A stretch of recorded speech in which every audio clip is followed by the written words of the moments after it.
more than 95% of presidents in Africa took over office without any vision, no blueprint. More than 95% of them. And that is exactly what is happening in Kenya. More than 20 people have been brutally killed by the police. And immediately after that, today, Wednesday, June 26, 2024, the president of Kenya, William Ruto, came out and said he is not going to sign the 2024-2025 financial bill again after people have been brutally killed. Hundreds are in prison, arrested already. And this is an issue that I'm going to talk about. Many people say that he is one of the most intelligent presidents in Africa. Yes, I'm not going to deny that. But I'm going to tell you that he took over office without any vision, without any blueprint. He took over office just because he saw an opportunity.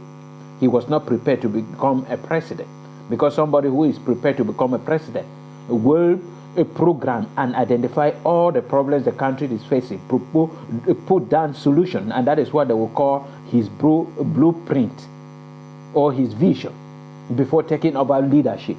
So because if you listen to his interview or his promises before he was elected president, he promised the people of Kenya that he is going to increase living standard and then reduce taxes. Listen to that video, and after that we are going to talk more about it. I am undertaking to the people of Kenya that given a chance to be president, things will be different in Kenya. Kenya's President William Ruto is a man on the spot. Ahead of Kenya's presidential election in August 2022, the 57-year-old president promised to lower the cost of living and address the plight of many low-income earners. Serikali ya 2022 itaundwa na mahasla. Hawa mama mboga hawa, watu ya bodaboda hawa, wale wa kuuza kiosk, wale watu wa chini, ndio wataunda serikali ya 2022. But after winning elections, a section of Kenyans now accuse President Ruto of failing to honor his promises. Ruto, who had promised to remove punitive taxes, has instead been accused of hiking the levies even more. Kenya has recently witnessed protests led by young people opposed to new taxes, including proposed charges on imported sanitary towels and diapers. The youth, dubbed Gen Z, have planned more protests on Tuesday, June 25th, to compel Parliament to reject the 2024 finance bill that would pave the way for new taxes. Let us trace back Ruto's campaign promises and how they are now putting him on the spot. In June 2022, during presidential campaigns in Kenya's western county of Nyamira, Ruto said inconsiderate taxes were harming Kenya's economy. Mimi nataka niwaambie, hii mafuta inaongezwa usiku na mchana. Mimi nataka niwaeleze ya kwamba these people don't understand the damage they are doing to the people and the economy of Kenya. Kwa hii taxes wanaongeza usiku na mchana. During presidential debate the following month, Ruto criticized the administration of his predecessor Uhuru Kenyatta for introducing an 8% value-added tax on fuel. Look at the taxes, because 50% almost of the cost of fuel in Kenya is taxes. I think we need to rethink taxation, VAT taxation on fuel. That was the latest inclusion of taxes on fuel. And I think it was very controversial. At the time, the East African nation was under pressure from international lenders to improve revenue collection to reduce dependency on external funding. Ruto said that should he win the elections, he would stamp his foot to protect Kenyans against higher taxes. Looking at the cost of living and how many Kenyans are every day sinking below the poverty line, I think it takes a courageous government to sit down with our development partners, and they are fairly reasonable people, and have a discussion. To avoid burdening Kenyans, the president said he would make the collection of VAT more efficient by automating the VAT payment system. He added that Kenyatta's administration was collecting 52% of VAT. Ruto promised to raise that figure to 95% of all collectible VAT. He further said the move would see Kenya collect an extra 450 billion shillings or $3.5 billion US from VAT alone. Ruto also pledged to raise an extra 200 billion shillings or $1.5 billion US from corporate tax, as well as create millions of jobs to expand the taxable population. Serikali ya Kenya Kwanza itapunguza gharama ya maisha. Tutahakikisha kwamba watoto wetu milioni 5 wako na ajira. His government has, however, doubled VAT on fuel to 16% and is now proposing to raise road maintenance levy from 18 shillings to 25 shillings. The levy is charged on every litre of fuel. The youth say taxes are choking them, but Ruto maintains Kenya needs to be self-sufficient. As of December 2023, Kenya's public debt stood at slightly over 11 trillion shillings. That is roughly $86 billion US.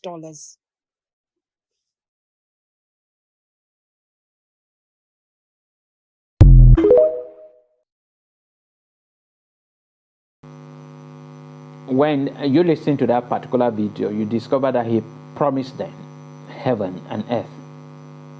He promised to increase their living standard. He promised to reduce taxes. And that is what the population wished to hear. And then I believe that is the main reason he was elected. And suddenly he turned against that. So that is where I came to the conclusion that he took over office without any vision. He just came in. He just saw an opportunity and he came in. And they're hoping to do, because people say he is one of the most intelligent person. There is a great difference between being intelligent and having a vision. Having a vision is you have identified problems. You now draw strategy on how to handle those problems. Then that is a vision that you come in to solve that particular problem. Not coming in, then struggling to, and then face problem and then thinking of how to solve that problem. You will fail. And that is what is happening in many African countries.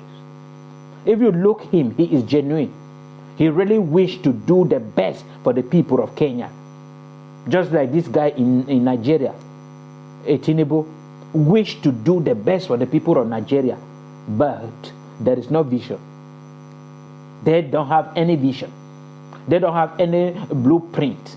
They don't have any document somewhere that they wrote how they are going up. They identify problems and then propose solutions to those problems that they can go back to it and say these are the things I put in place before taking over office.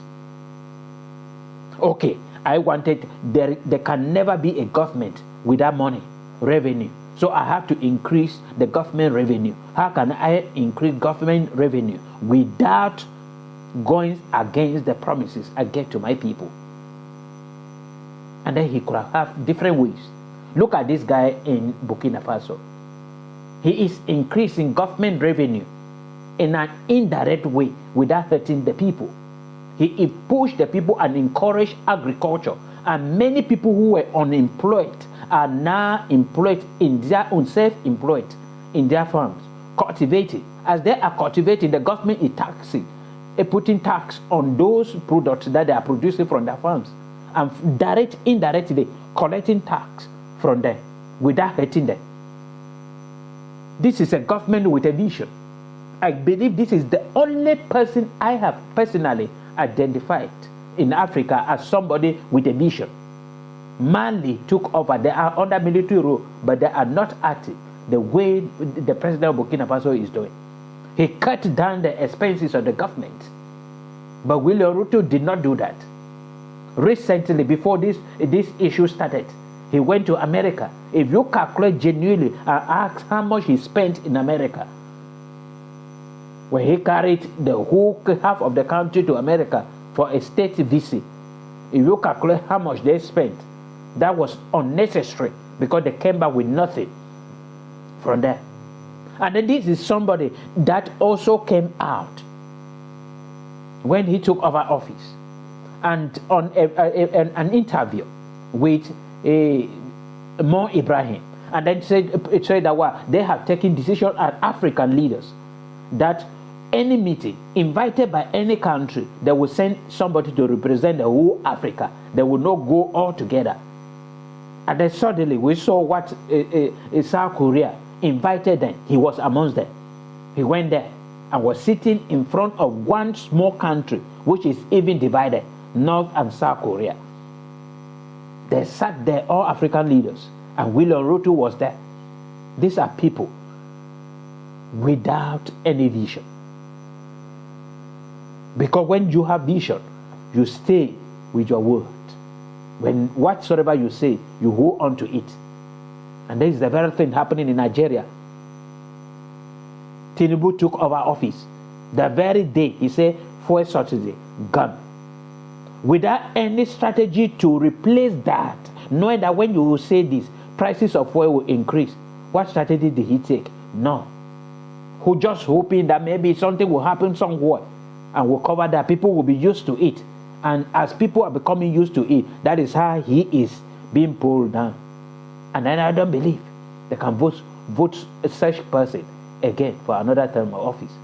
So I am calling on all African leaders, anybody wishing to become a president in any African country, struggle by all possible means to have your vision, to have a vision, a reason why you want to take over office, a problem you want to solve, and then write it down, document it, and hold on to your promises to the people. Because if all African countries can stand the way the people of Kenya came out, many African leaders will leave office.